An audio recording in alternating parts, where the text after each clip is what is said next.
こんにちは。今日からセルビアバスケットボール合宿が始まります。今、夜中の2時なんですけど、ドイツ。4時のハイデルベルクから4時発のバスに乗って、まずはミュンヘンに行きます。ミュンヘンに8時に着いて、3時まで待って、で、3時発のバスに乗って、ベオグラード、セルビアに行きます。なんでこんなスケジュールになっちゃったかっていうのは、ちょっとミュンヘンについて、ゆっくりしたら、話そうと思います。で、セルビアの、3日間滞在して4日目で帰るんですけど、その3日間のスケジュールもそこで、話そうと思います。とりあえずこれから準備して、ちょっと夜中なんですけど、準備して、バス停に行こうと思います。準備も万端です。もう本当に服しか入れるもんないんですけど、こんな感じで、服と、自分2枚履きするんで、靴下もたくさん持ってって、で、タオルもあります。もう1日3ブレンぐらいするので、ちょっと多めにタオルも持ってきます。で、マイボールも持ってきますね。で、これがドイツのチョコレートで、教わるコーチのお土産として持ってきます。もういつもお世話になる人たちにはお土産は絶対持ってきます。そしてこれらがバックパックに詰めるものです。ベオグラードで3泊しかしないので、そんなに荷物はありません。このボーラホリックのバックパック、2年ぐらい使ってるんですけど、新品同様で、外国人の友達にめっちゃいいバッグだねってよく言われます。これ便利な。パスポートとか財布入れるちっちゃいバッグ。で、サンダル、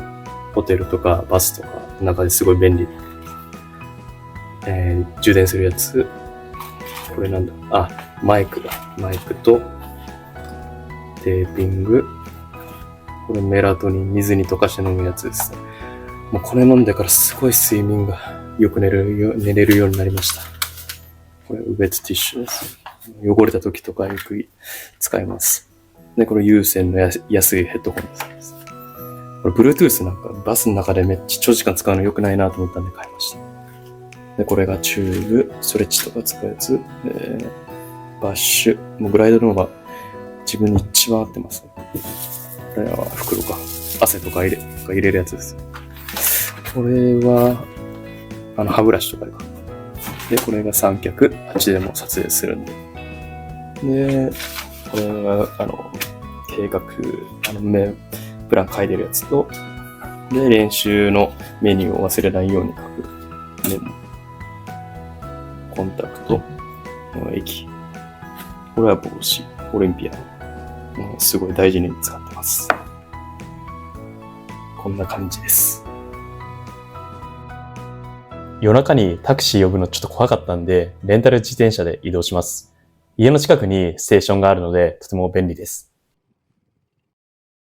10分の移動で1ユーロ170円くらいでした。格安高速バスでおなじみのフリックスバスで行きます。このスーツケースは高校2年から使っています。12年前ですね。常に僕と旅をしている相棒です。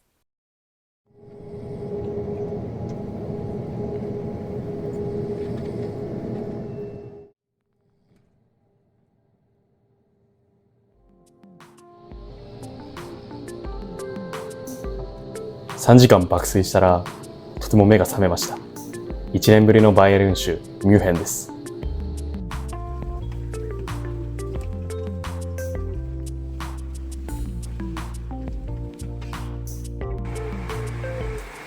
朝8時、ミュンヘンに到着しました。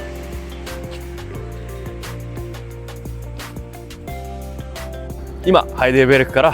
4時間バスに乗って無事にミュニックに着きました。ちょっと雨が降ってきて寒いです。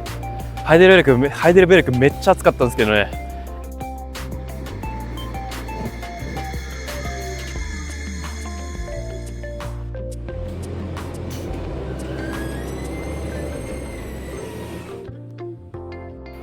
今、バス、路面電車乗り継いで向かっている先は日本食レストランで、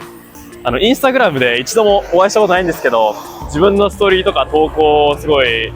いいねしてくれる日本食レストランのアカウントがあって、で今回ミューニックでベオグラード行くまでの時間があるんで、立ち寄っていいですかっていうメッセージしたら、改修工事してるらしくて、10時ぐらいまでなら来ていいですよってメッセージくれたんで、ちょっと今そこに向かっています。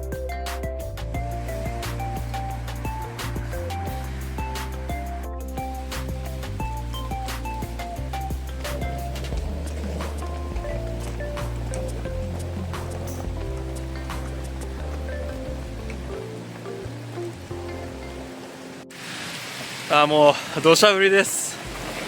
もう最悪だわ。最悪のスタートだこれ。もうまあでも仕方ないんで。でやっぱこっち来て雨もね、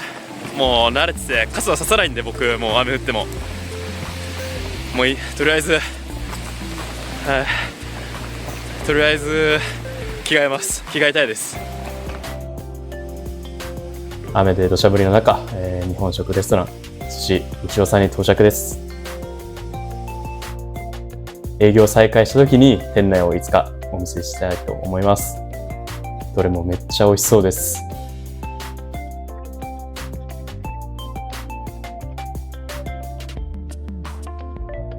店長からチャーシュー丼をいただいてしまいました。美味しすぎてもう秒で完食です。そして多いお茶と差し入れですね、ゆかりも、もらいました。店長本当にありがとうございます。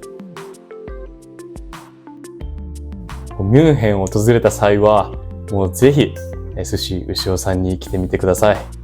帰りビオグラードからの帰りミュンヘン経由で帰るので、ちょっと食べてからハイデレベルクに戻るか、考えます。インスタグラムやホームページでぜひ、寿司牛尾さんをチェックしてください。そして今回の概要を話すためにどこかおしゃれなカフェを見つけます。歩くこと約40分、結局センター街まで来てしまいました。せっかくなのでバスケ専門店のキックスに、寄ります。結局いい感じのカフェを見つけることができなくて、3、40分ぐらい歩いたんですけど、なかなかいい場所が見つかりませんでした。どこかいいとこ座ってコーヒー飲みながら今回のセルビアベオグラード合宿がどんな感じになるのかちょっと話したかったんですけど、あと今日の朝なんでこんな早いバスに乗ったかっていうのを話したかったんですけど、もうちょっとねバスの時間が来てしまうので、もう今ちょっとどっか公園のベンチに座って、これから話そうと思います。まずなんでこんな朝早い時間のバスに乗ってミュンヘンに来たかっていうのは、もともとミュンヘン近くのジムでドイツ人のスキルコーチとワークアウトして、そこから午後、バスに乗ってベオグラードに行く予定でした。そこのジムが車で1時間っていうのを聞いてたんで、1時間なら余裕だなと思ってたんですけど、調べてみたら電車で2時間ぐらいかかる距離で、ドイツで電車乗った方とかならわかると思うんですけど、もういきなり電車来なくなったりとか、その日も電車ないとか、もう1時間以上遅れるとか、もうドイツザラにあるんで、ちょっとこれはリスキーだなと思って、もうバスのチケットも取ってたし、で、それが、結果日本食レストランの方に行けたし、1年ぶりのミュンヘン散歩もできたんで、その計画はちょっと変わっちゃったんですけど、とりあえずそのスキルワークアウトを、するために朝4時のバスに、乗りました。結果できませんでしたが、そして今回セルビアのベオグラードに、3日間、滞在します。で4日目の朝にドイツに帰るんですけど、その3日間はもう2ブレン、できたら3ブレン、2日目は3ブレンなんですけど、ちょっと1日目と最後の3日目は3ブレになるか2ブレになるかわからないんですけど、もうほんとバスケ漬けの、3日間を送ります。この3日間全部の練習はもう違うコーチと練習します。もしかしたら地元のセルビア人の選手と一緒にワークアウトするかもしれないんですけど、いろんなコーチからもうバスケ学べるのがもう本当に今もう楽しみでしょうがないです。セルビアにはもう自分ずっとバスケの練習しに行きたいと思っていて、その理由はヨーロッパ2年目のザルツブルグのシーズンで、ヘッドコーチが、セルビア人の方でした。もうちょっとクレイジーな、すごい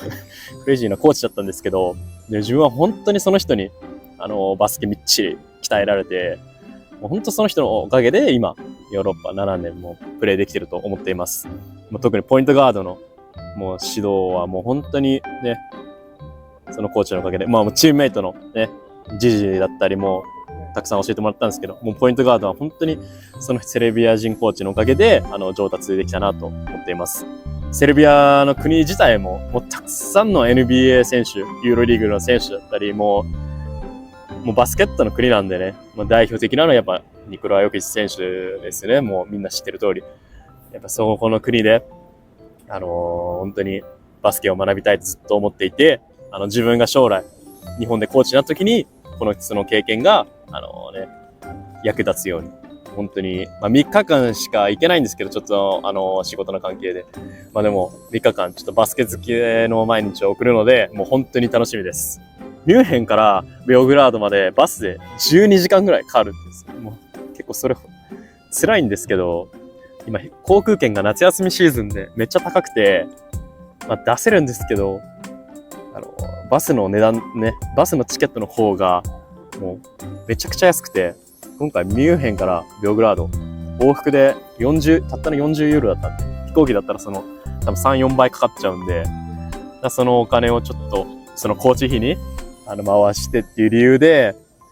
ミュンヘンからベオグラード、結構長旅辛いんですけど、もうそこは我慢して、ね、その分、いろんなコーチからバスケ学べると思えばいいかなと思って、今回バスで行くことに決めました。本当夏休みのシーズンじゃなかったら、もう、飛行機で安くて簡単に行けたんですけど、そこは我慢して、とりあえずバスの中ではひたすら寝ます。では、そろそろバスの時間なので、これから12時間の、バスに乗ってベオグラードに行きます。この Vlog は、今回の初日、1日目、2日目、3日目で4日目帰る、この4つ作ろうと思うので、ぜひ、見てくれると嬉しいです。最初のこのエピソードは多分短くて終わってしまうと思うんですけど、次の明日から、練習の様子とか、見てくれたらなと思います。また練習は、もう練習だけのエピソードも作ろうと思っているので、なんとか頑張って、動画作っていこうと思います。とりあえず、バスがもうそろそろ来そうなので、行ってきます。では皆さん、ベオグラードでお会いしましょう。